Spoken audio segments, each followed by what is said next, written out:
It's been 15 days since I left my old town. My carriage finally brought me to my new home, a quaint little town called Salem. I stepped out into the crowd and met with gazes of the locals from every direction as they all stood in unison equally apart. Each guarded their respective manners while standing in a worship to an instrument of death, the noose.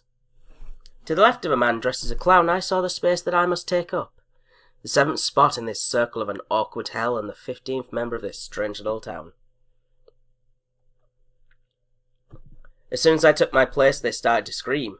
Some would say good luck, some would yell at an invisible misfortune. One man simply walked out of the town as if he had never lived there at all. All of a sudden my gaze fixed upon a beautiful woman, sleek and pretty. I was jealous, incredibly jealous. Why should she have a body like that while I remained an outsider here? Does she garner all their attention? Does she have the approval I have yet to earn? Do they love her like I would have them love me? Do they praise the name Scarlet at night in their bed sheets? As we turned to turn in for the night, I knew there must be only one course of action available to me to start my new life here. That hussy must die.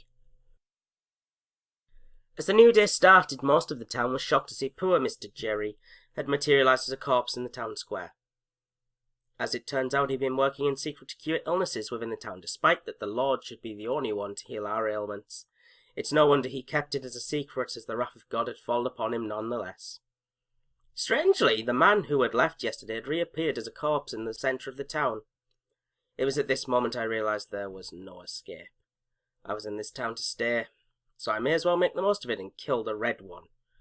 A man called Thomas was surprisingly elected to mayor in a day, supposedly to deal with the growing crime problem.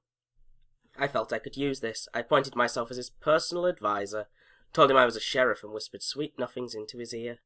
I told him of the witch's ways to distract and deceive her criminal brethren's prey, how she would use sex to her advantage and ruin good men, and how she would throw pussycats into the pond.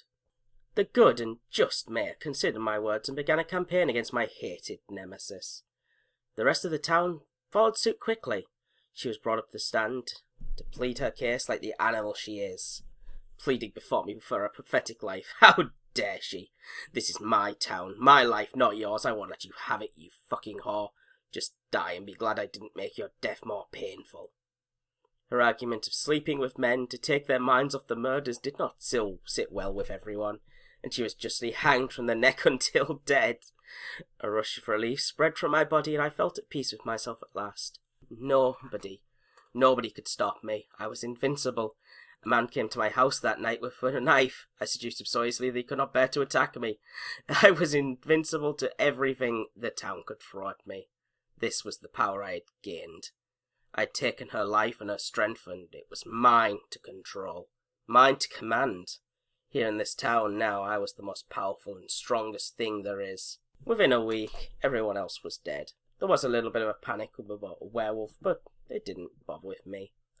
The town in its wild witch hunt had killed everyone else. Even the ones who were doing the hunting had died in a stalemate with something called a mafia. Oh well. I packed my suitcase from my house and took it off into the carriage. Perhaps there will be better luck in the next town for me. Perhaps this story doesn't need to end.